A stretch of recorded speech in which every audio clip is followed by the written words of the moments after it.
no todos los seres vivos saben que viven. Y en ese sentido, este día vamos a estudiar dos conceptos que son fundamentales para comprender y estudiar la ética. En ese sentido, vamos a estudiar dos conceptos que son conciencia y autoconciencia, y veremos de qué trata esto.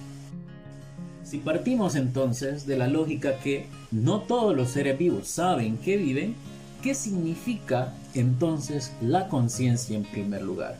Para empezar, tenemos que definir que la conciencia tiene que ver con sentir y expresar nuestra individualidad. Desde ahí tenemos que comenzar. ¿Por qué?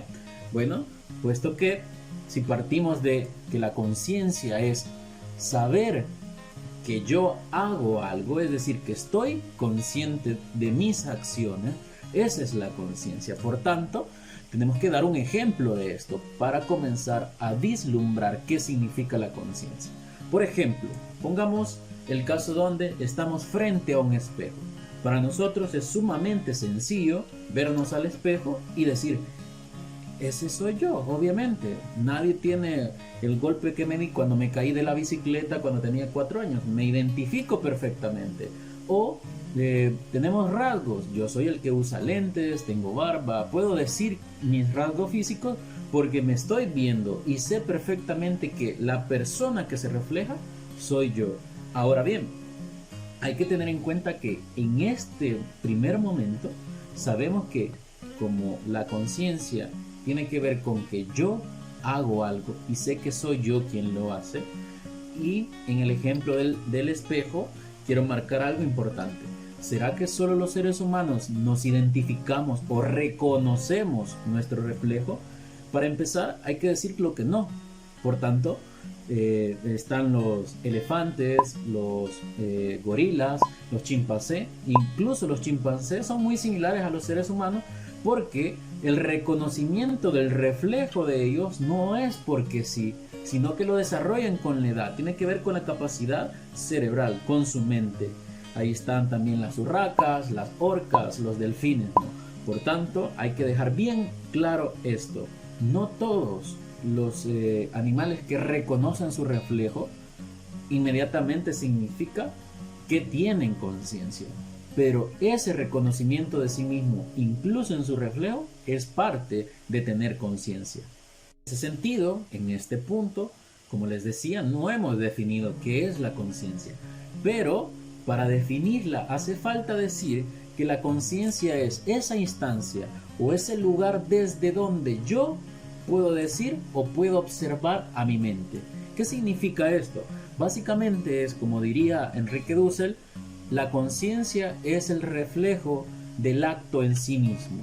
Parece complejo esto, pero la conciencia nos permite saber qué es lo que estamos pensando, identificarlo.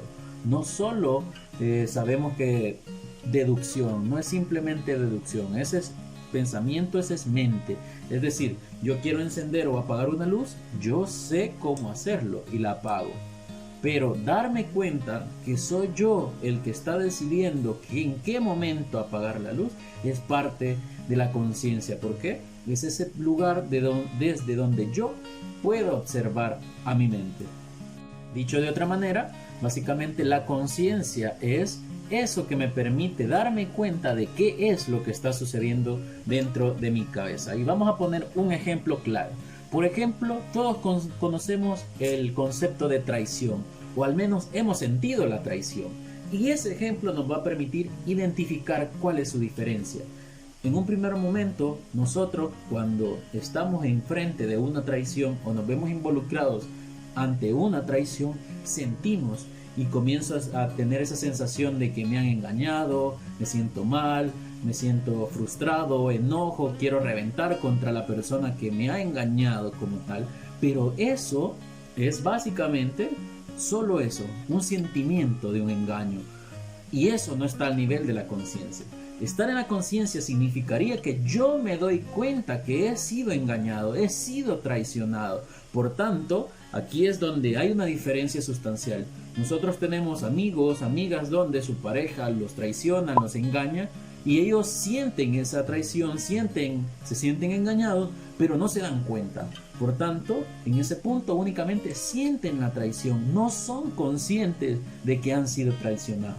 Cuando nosotros, y aquí viene el chiste, amiga, date cuenta, cuando te das cuenta, ¡pum!, tomas la decisión y actúas. Eso es conciencia, porque ya no solo sientes la traición, sino que te das cuenta y puedes resolver y puedes decidir, puedes darte la orden a ti mismo, no vale la pena estar triste, hay que hacer esto. Si no nos damos cuenta de lo que sentimos, únicamente es eso, estamos sintiendo, pero no somos conscientes de lo que estamos viviendo en ese momento.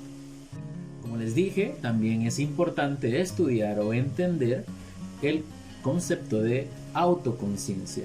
Y autoconciencia significa lo siguiente. Este concepto es de Enrique Dussel y Dussel dice: la autoconciencia es saber que tengo conciencia de la conciencia que tengo. ¿Qué significa esto? ¿Qué nos permite la autoconciencia? Bueno, en primer lugar, hay que decirlo, que la autoconciencia me permite a mí saber que yo no soy tú o no soy ustedes, y al mismo tiempo sé que ustedes saben que no son yo. Parece trabalengua, pero aquí hay algo bien importante.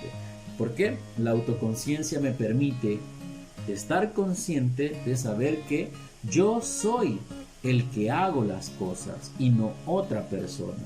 Es decir, sé perfectamente que si yo apago las luces, no es Juanito, no es María, no es Carmela quien apaga las luces, soy yo. Y por tanto, al mismo tiempo, yo sé que ustedes saben que no soy yo. Por tanto, saben culparme, sabrían decir: no, fue fulanito, yo no lo hice, fue él. Y en esa interacción, ese momento donde dos sujetos, es decir, una relación práctica donde estamos interrelacionados, ambos tendríamos autoconciencia cuando sabemos que no somos el otro y al mismo tiempo sabemos que el otro sabe que no somos nosotros. Es básicamente eso. Y por esta misma razón, poniendo un ejemplo, cuando somos bebés, cuando un bebé nace, básicamente no recuerda sus primeros meses porque no tiene autoconciencia. Es decir, él no sabe que lo que está sintiendo, que lo que él está haciendo no es otra persona. Por eso no lo reconocemos, por eso no lo recordamos. Así que esto lo desarrollamos con el crecimiento, cuando vamos desarrollando nuestra actividad cerebral. Y en este punto de la autoconciencia es cuando nace la ética, y esto es fundamental. ¿Por qué? Porque la ética nace cuando un mamífero, es decir, cuando el ser humano con autoconciencia se dio cuenta que él era quien hacía las cosas y no era otra persona. Por tanto, justo con la autoconciencia nace la ética, porque es ella, la autoconciencia, quien separa los actos. Es decir, si yo siento culpa, porque yo sé que yo hice las cosas, yo me siento mal. Por tanto, la culpa, el sentirme mal, me lo transmite la autoconciencia, al saber que no fue otro quien cometió ese resultado. Y al mismo tiempo, en contrario, como sé que yo soy quien hace las cosas y no otro, y eso que hice trajo un beneficio a mi persona, a la comunidad, a mi familia, etcétera, etcétera, por tanto, eso me hizo sentir bien, me hizo adquirir mérito, quería un aplauso. Cuando estábamos niños, yo barrí por primera vez la casa. ¡Hey! Buena onda. Quería esa reacción. Porque yo sentía mérito, me sentía bien.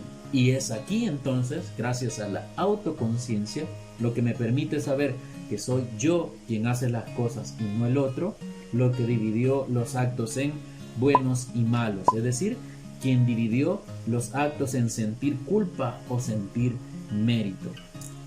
Sería interesante ver cuántos ejemplos podemos crear a partir de la autoconciencia.